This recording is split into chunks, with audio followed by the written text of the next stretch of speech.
அதே போன்று இப்ப இந்த பிரச்சனைக்கு நிரந்தர தீர்வு என்றால் இந்த பராமரிப்பு மட்டுமே போதுமானது நீங்க நினைக்கிறீங்களா? ஏனென்றால் தற்போது வானிலை ஆய்வாளர்கள், குறிப்பாக நீர்வள மேலாண்மை ஆய்வாளர்களை என்ன சொல்றாங்கன்னா, இனிமேல் ஆண்டுதோறும் கூடுதலாக தண்ணீர் பெய்யும், அதே போன்று பரவலாக பெய்யாது, ஓரிரு நாளிலே அதிகமாக மழை பொழிவு இருக்கும் போன்ற சூழ்நிலை தான் இனிமேல் வரப்போகிறது என்ற கூறிய. ஏன்னா காலநிலை மாற்றங்கள் காரணமாக இனி இப்படித்தான் இருக்க போகிறது பயமுறுத்தும் வகையில் சொல்லிக் கொண்டிருக்கிறார்கள். ஒரே நாளிலே 25 சென்டிமீட்டர் 50 சென்டிமீட்டர் ஊத்தங்கரை போன்ற பகுதிகளில் எல்லாம், கிருஷ்ணகிரியிலே ஊத்தங்கரை தாலுகாவிலே 50 சென்டிமீட்டர் மழை ஒரே நாளில் பெய்திருக்கிறது. அதெல்லாம் வரலாறு காணாத ஒரு மழை பொழிவாக இருக்கிறது. இது போன்ற சூழல் இனி அடிக்கடி நிகழும் என கூறியிருக்கிறார்கள். இது உண்மையிலேயே சற்று அச்சம் தரக்கூடிய ஒரு சூழலாக இருக்கும் சூழ்நிலையில் இது போன்ற தண்ணீர் வரும்போது அதை சேமிப்பதற்கு இருக்கின்றதே போதுமானதா அல்லது வேறு என்ன செய்ய வேண்டும் நீங்க நினைக்கிறீங்க? எங்களை பொறுத்த வரைக்கும் முன்னாள் வேளாண் விஞ்ஞானி நம்மாழ்வார் என்ற ஒருவர் இருந்தார். அவர் 10-15 ஆண்டுகளுக்கு முன்னாலேயே இந்த காலநிலை மாற்றத்தை உணர்ந்து மிக தெளிவாக சொன்னார். இனி வருங்காலங்களில் பருவமழை இருக்காது, புயல் மழை தான் இருக்கும், பருவமழை இருக்காது, புயல் மழை தான் இருக்கும். எனவே இந்த 20-25 ஆண்டு காலத்திலே வந்த இந்த புயல்களினாலே இப்படி அதிகமான மழை ஒரே நாளில் பெய்கிறது. நீங்கள் சொல்வது போல ஊத்தங்கரையிலே 500 மில்லிமீட்டர் மழை பெய்திருக்கிறது. 2015 செம்பரம்பாக்கத்திலே 427 மில்லிமீட்டர் மழையும் பெய்திருக்கிறது. நாங்கள் இதை 4 வகையாக சொல்லுகிறோம். ஒன்று, இந்த 85 நீர்த்தேக்கங்களை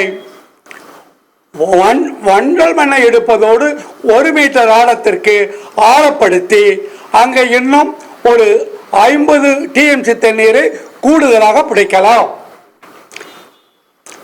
இந்த பொது நீர்வளத்துறையில் இருக்கிற 15,000 பெரிய ஏரிகளை தூர்வாருவதோடு ஆழப்படுத்தி 1 மீட்டர் அளவு ஆழப்படுத்தினால் இன்னும் ஒரு 150 டிஎம்சி தண்ணீரை பிடிக்கலாம். இதை தவிர ஆறுகளில், பெரிய ஆறுகளிலும் சிறிய ஆறுகளிலும் ஒரு 10 கிலோமீட்டர் தூரத்திற்கு தடுப்பணைகள் கட்ட வேண்டும். தமிழக அரசு நீர்வளத்துறை கடந்த 10 ஆண்டுகளிலே நிறைய ஒரு 50க்கு மேற்பட்ட தடுப்பணைகளை கட்டியிருக்கிறார்கள். அது இந்த நிலத்தடி நீரை செறிவுபடுத்துவதற்கு, அதிகப்படுத்துவதற்கு மிக அதிகமாக பயன்படுகிறது. அதற்கு அதிகமான செலவு இல்லை. எனவே இன்றைய நீர்வளத்துறை அமைச்சர் திரு துரைமுருகன் அவர்கள் 2021 பட்ஜெட்டிலே சொன்னார், தமிழ்நாட்டிலே நாங்கள் 1000 தடுப்பணைகளை கட்ட இருக்கிறோம், அதை இப்பொழுது விரைவுபடுத்தலாம். அதன் பிரகாரம் செய்தால் அதில் ஒரு 20-25 டிஎம்சி தண்ணீரை பிடிக்கலாம். இதை தவிர சென்னை, மதுரை, கோவை போன்ற இடங்களிலே இருக்கிற இந்த மழைநீர் வடிகால்களுடைய வடிவமைப்பு மிக தவறாக இருக்கிறது. அவை சரியாக இணைக்கப்படவில்லை. எனவே 1 மணி நேரம் 2 மணி நேரம் 100 மில்லிமீட்டர் 200 மில்லிமீட்டர் சென்னையில் மழை பெய்தால் சென்னையே மிதக்கிறது என்ற நிலவுக்கு, அதற்கு உண்மையாக அக்கறையோடு அவற்றை ஆராய்ந்து இந்த மழைநீர் வடிகால்களை ஒன்றோடு ஒன்று இணைக்க வேண்டும். இணைப்பதோடு பக்கத்தில் இருக்கிற கூவம், அடையாறு, இந்த கொஸ்தலையாறு, பாலாறு இவற்றிலே கொண்டு இணைத்து விட வேண்டும். இது ஒரு 3வது. 4வது, தமிழ்நாட்டிலே எல்லா ஆறுகளிலும் ஆற்றங்கரங்களிலும் இந்த அடையாறு போன்றவை, கொஸ்தலையாறு போன்றவை, கூவம் போன்றவைகளிலே இருக்கின்ற ஆக்கிரமிப்புகள், இந்த ஆக்கிரமிப்புகளை செய்பவர்கள் அத்துணை பேரும் அரசியல் கட்சிகள், எந்தவித மாறுபாடும் இல்லாமல் எல்லாருமே தொடர்ந்து இதை செய்து கொண்டிருக்கிறார்கள். எனவே அதிகமான மழை வரும்பொழுது எங்களுடைய ஆய்வின்படி இந்த செம்பரம்பாக்கத்தில் வருகின்ற அடையாறு 700 அடியாக இருந்து இந்த ஈக்காட்டு தாங்கல் பகுதியிலே வரும் பொழுது 80 அடியாக குறைகிறது. இந்த சைதாப்பேட்டை இருக்கிற பாலத்திலே அதில் ஏறக்குறைய 20 கண்கள் வழிகளுக்கின்றன.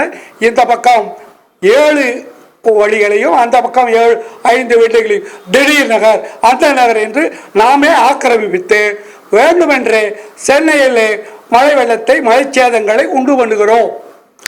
அதற்காக நாங்கள் ஒரு 1000 கோடி ரூபாயிலே சென்னையை சுற்றி இருக்கிற திருவள்ளூர், காஞ்சிபுரம், செங்கல்பட்டு அதில் 507 பெரிய ஏரிகளை தூர்வாரி ஆழப்படுத்தினால் நமக்கு 3.7 டீம் தண்ணி கிடைக்கும். பூண்டி, புழல், சம்பரமாக்கம் இவற்றை தூர்வாரி 1 மீட்டர் ஆழப்படுத்தினால் அடிஷனலாக கூடுதலாக 3 TMC 6.7 TMC. மொத்த செலவு வெறும் 1000 கோடி. இதை விட்டுவிட்டு நாம் 4000 கோடி 6000 கோடியிலே கடல் நீரை குடிநீராக்கும் திட்டத்திற்கு யாரோ கடன் கொடுக்கிறார்கள் என்ற கணக்கிலே நாம் செய்து கொண்டிருக்கிறோம். ஒரு தவறான அணுகுமுறை. இதை பற்றியெல்லாம் எங்களுடைய தமிழ்நாடு பொதுப்பணித்துறை மூத்த பொறியாளர் சங்கம் சென்னை உயர்நீதிமன்றத்திலே ஒரு வழக்கு தொடுத்திருக்கிறது. பொதுநல வழக்கு, பப்ளிக் இன்ட்ரெஸ்ட் லிட்டிகேஷன் வழக்கு. அது விரைவிலே வர இருக்கிறது.